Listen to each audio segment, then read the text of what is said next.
Bismillahirrahmanirrahim. Assalamualaikum warahmatullahi wabarakatuh. Perkenalkan, nama saya Jebrian dengan NIM 20210501010139. Saya dari kelas B Ekonomi Syariah. Di sini saya akan menjelaskan tentang pengertian akuntansi. Yang pertama, pengertian akuntansi. Akuntansi dapat diterjemahkan sebagai cara atau metode yang digunakan untuk menyelenggarakan pencatatan mengenai transaksi keuangan sehingga menghasilkan informasi yang relevan untuk pengambilan suatu keputusan. Yang kedua, kegiatan akuntansi meliputi pengidentifikasian dan pengukuran data yang relevan untuk suatu pengambilan keputusan. Kedua, memproses data yang bersangkutan, kemudian pelaporan informasi yang dihasilkan. Ketiga, pengkomunikasian informasi kepada pemakai laporan. Adapun bidang-bidang akuntansi yaitu: pertama, akuntansi keuangan, auditing, akuntansi manajemen, akuntansi biaya, akuntansi perpajakan, sistem informasi, penganggaran, akuntansi pemerintah, akuntansi publik, jasa konsultasi manajemen, akuntan internet, laporan akuntansi, pembukuan, dan pemerintah internet. B.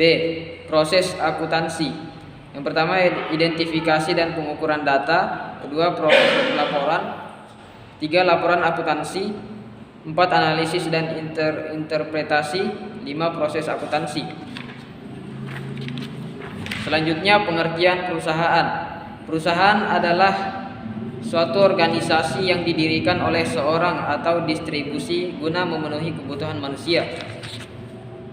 Jenis-jenis usaha. Yang pertama, usaha jasa. Kedua, usaha dagang. Dan ketiga, usaha manufaktur. Faktor-faktor yang mempengaruhi pelanggaran etika. Pertama, karakter individu. Kedua, budaya perusahaan, dan ketiga, hukum dan penegakannya. D. Proses pencatatan akuntansi. Transaksi keuangan. Yang pertama, transaksi keuangan. Kedua, analisis bukti transaksi. Ketiga, penjurnalan. Empat, posting buku besar. Fungsi jurnal. Fungsi pencatatan artinya semua transaksi yang terjadi berdasarkan bukti dokumen yang ada harus dicatat seluruhnya. Kedua, fungsi historis artinya transaksi dicatat sesuai kejadian waktunya. Ketiga, fungsi analisis artinya setiap transaksi yang dicatat dalam jurnal harus merupakan analisis dari bukti-bukti transaksi. Keempat, fungsi instruktif artinya pencatatan data jurnal merupakan instruksi atau pemerintah untuk melakukan posting debit atau kredit ke dalam buku besar. Kelima, fungsi informatif artinya jurnal dapat memberikan informasi transaksi yang terjadi. Yang kedua, menganalisis transaksi. Pengertian analisis transaksi. Analisis transaksi adalah langkah awal dari siklus akuntansi, sedangkan menurut pengertiannya, analisis dalam transaksi adalah tindakan memeriksa transaksi untuk memutuskan bagaimana hal itu mempengaruhi persamaan dasar akuntansi. Manfaat analisis transaksi. Yang pertama, untuk mengetahui posisi keuangan periode tertentu. Yang kedua, untuk menganalisis kelemahan perusahaan yang ada. Ketiga, untuk mengetahui kelebihan perusahaan yang dimiliki. Empat, untuk mengetahui langkah lanjutan pengambilan keputusan. Kelima, sebagai bahan evaluasi dalam penilaian kerja. Macam-macam transaksi. Pertama, transaksi dengan pemilik. Kedua, transaksi dengan penyedia nilai tambah. Ketiga, transaksi dengan kreditor. Empat, transaksi dengan pelanggan. 5, transaksi dengan pemasok. Cara melakukan analisis dari transaksi dalam akuntansi. Pertama, menentukan apakah transaksi akuntansi atau bukan. Kedua, identifikasi akun apa yang terpengaruh. Ketiga, tentukan apa jenis akunnya. Keempat, tentukan akun mana yang naik dan turun. Kelima, terapkan aturan debit dan kredit setiap akun. Yang ketiga, karakteristik proses penyesuaian. Ketika seorang akuntan mempersiapkan sebuah laporan keuangan, mereka mengasumsikan bahwa umur ekonomis dari suatu bisnis dibagi dalam periode apa pendapatan dan biaya usaha dan akan dicatat. Terdapat dua metode pencatatan, yaitu actual basis of accounting dan cash basis of accounting. B. Proses penyesuaian. Pada akuntansi berbasis aktual, beberapa akun dalam buku besar memerlukan penyesuaian. Hal ini dikarenakan beberapa alasan. Yang pertama, beberapa biaya tidak dicatat secara harian. Kedua, beberapa pendapat dan beban yang terjadi di masa lalu bukan merupakan transaksi terpisah (saling berkesinambungan). Ketiga, beberapa pendapat dan beberapa mungkin belum tercatat. C. Jenis akun yang memerlukan penyesuaian. Pertama, beban dibayar di muka. Dua, pendapatan diterima di muka. Ketiga, accurate revenues, yaitu piutang pendapatan. Keempat, beban yang masih harus dibayar atau accurate expense. D. Jurnal penyesuaian. Jurnal penyesuaian adalah jurnal yang digunakan untuk mencatat akun buku besar yang perlu disesuaikan agar menunjukkan keadaan yang sebenarnya. E. Ringkasan proses penyesuaian. Ringkasan penyesuaian meliputi jenis penyesuaian, ayat jurnal penyesuaian, dan pengaruh penyesuaian dalam laporan keuangan. Ayat jurnal penyesuaian diberi tanggal per hari terakhir periode tersebut. Akan tetapi, karena proses pengumpulan informasi mengenai penyesuaian membutuhkan waktu, maka ayat jurnal penyesuaian biasanya didukung oleh penjelasannya. F. Daftar saldo disesuaikan. Tujuan dari daftar saldo yang disesuaikan adalah untuk memeriksa kesamaan jumlah saldo debit dan kredit sebelum kita menyiapkan laporan keuangan. G. Analisis dan interpretasi keuangan. Analisis vertikal. Analisis vertikal adalah analisis yang digunakan untuk membandingkan setiap pos dalam laporan keuangan dengan jumlah total dari laporan yang sama, berguna untuk menganalisis hubungan antara pos dalam laporan keuangan. Yang keempat, penyelesaian siklus akuntansi. Pertama, perusahaan jasa adalah perusahaan yang menjual jasa untuk memenuhi kebutuhan konsumen. Siklus akuntansi adalah proses penyusunan suatu laporan keuangan yang dapat dipertanggungjawabkan dan diterima secara umum. Prinsip-prinsip yang cukup dalam ruang lingkup akuntansi dalam suatu periode tertentu. Fungsi akuntansi yaitu sebagai pemasti dengan menghitung jumlah nyata dari penyusutan aset dengan menggunakan akun yang tepat untuk aset tertentu. Tujuan akuntansi mengumpulkan dan melaporkan keuangan suatu bisnis. Proses siklus akuntansi. Yang pertama, tahap pencatatan bukti transaksi. Kedua, tahap pengikhtisaran. Ketiga, tahap pelaporan. Penyelesaian siklus akuntansi. Pertama, neraca laju. Kedua, jurnal penutup. Ketiga, jurnal balik. Neraca laju digunakan untuk mengumpulkan dan meringkas data yang mereka butuhkan dalam rangka menyiapkan laporan keuangan. Tahapan penyiapan kertas kerja worksheet. Yang pertama, menyiapkan neraca saldo sebelum penyesuaian. Kedua, memasukkan data jurnal penyesuaian ke kolom penyesuaian yang ada pada kertas kerja. Yang ketiga, memasukkan saldo yang telah disesuaikan ke dalam kolom neraca saldo setelah penyesuaian.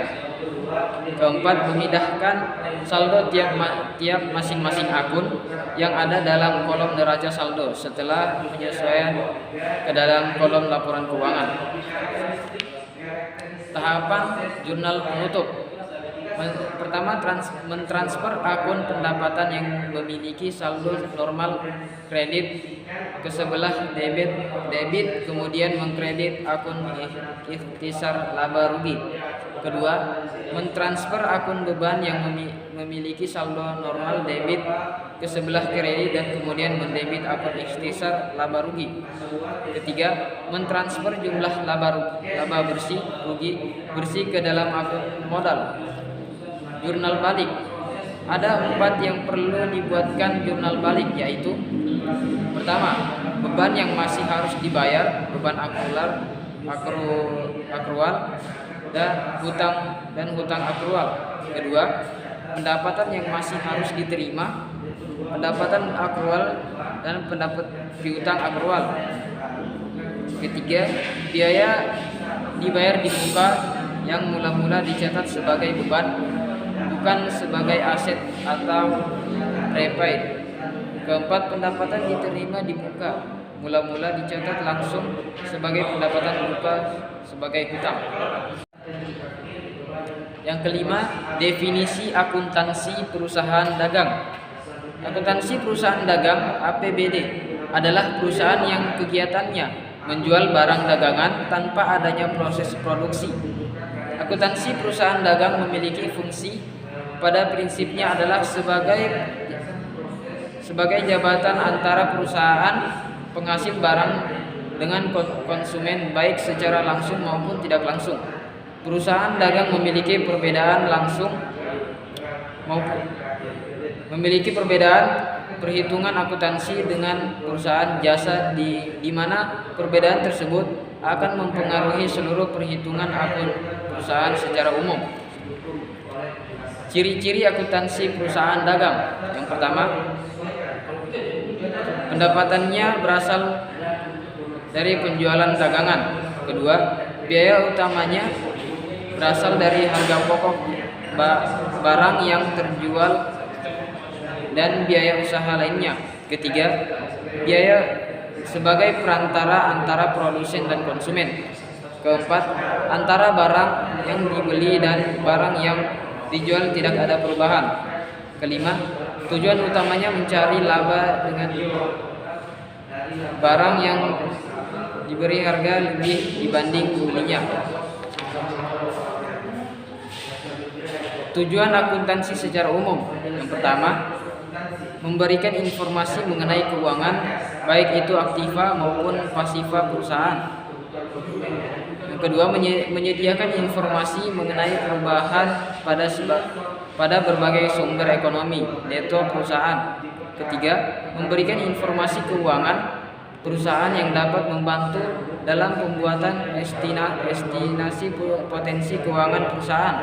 Yang keempat, memberikan informasi mengenai perubahan pada berbagai sumber ekonomi perusahaan, baik itu aset, hutang, serta modal.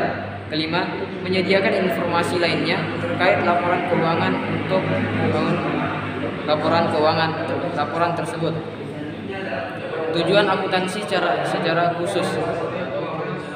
Secara khusus, tujuan akuntansi adalah untuk menyediakan informasi dalam bentuk laporan yang memuat posisi keuangan, hasil usaha, dan perubahan posisi keuangan lainnya secara wajar sesuai prinsip akuntansi berterima umum atau generally accounting principle. Pengertian laporan keuangan.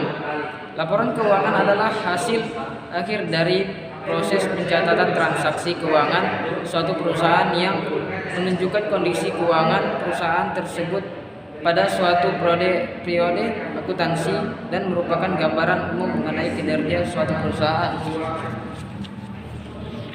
Tujuan laporan keuangan. Yang pertama, memberikan informasi terpercaya tentang sumber-sumber ekonomi dan kewajiban perusahaan. Yang kedua, kekayaan bersih yang berasal dari kegiatan usaha dalam mencari laba. Ketiga, menaksir informasi keuangan. dan dapat digunakan untuk menaksir potensi perusahaan dalam menghasilkan laba. Keempat, memberikan informasi yang diperlukan lainnya tentang perubahan harta dan kewajiban. Kelima, mengungkapkan informasi relevan lainnya yang dibutuhkan para pemakai laporan. Proses penyusunan laporan keuangan perusahaan dagang. Pertama, menyusun neraca saldo. Kedua, membuat jurnal penyesuaian. Ketiga, membuat laporan keuangan. Empat, menyusun neraca lajur. Lima, penyesuaian dan penutupan rekening. Enam, menyusun neraca saldo penutupan. Yang keenam, pengertian persediaan akuntansi. Persediaan inventory adalah pos-pos aktiva yang dimiliki oleh perusahaan yang dijual selama operasi bisnis normal, atau barang yang akan digunakan atau dikonsumsi dalam membuat barang yang akan dijual. Jenis-jenis persediaan. Berikut jenis-jenis persediaan menurut para ahli. Persediaan menurut Baritwan 2018, bahan baku dan penolong, supply list pabrik, barang dan proses produk selesai. Persediaan menurut Stitch 2009, pertama bahan baku, kedua barang dalam proses, ketiga barang jadi. Metode pencatatan persediaan akuntansi. Metode biaya persediaan dalam sistem persediaan perpetual. Pencatatan persediaan dilakukan secara terus-menerus sehingga harga pokok penjualan dan nilai penjualan dapat diketahui setiap saat.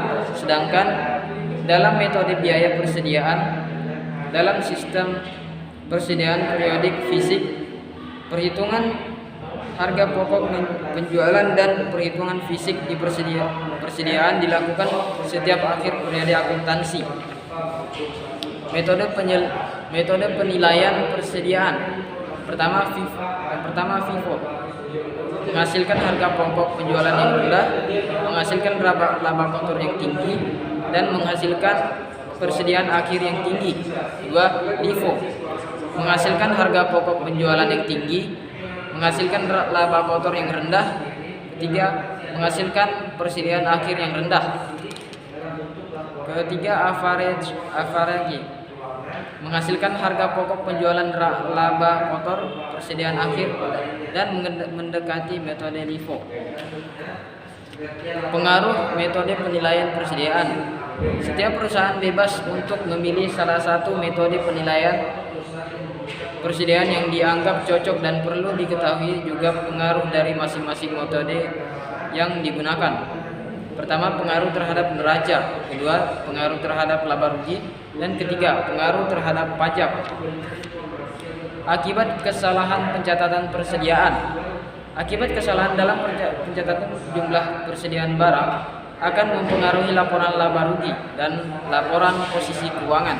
Kesalahan yang terjadi mungkin hanya berpengaruh pada periode yang bersangkutan, atau mungkin juga mempengaruhi periode-periode berikutnya. Kesalahan ini bila diketahui harus dibuatkan koreksinya, baik terhadap rekening reel maupun rekening nominal. Sekian, itulah penjelasan dari saya. Wassalamualaikum warahmatullahi wabarakatuh.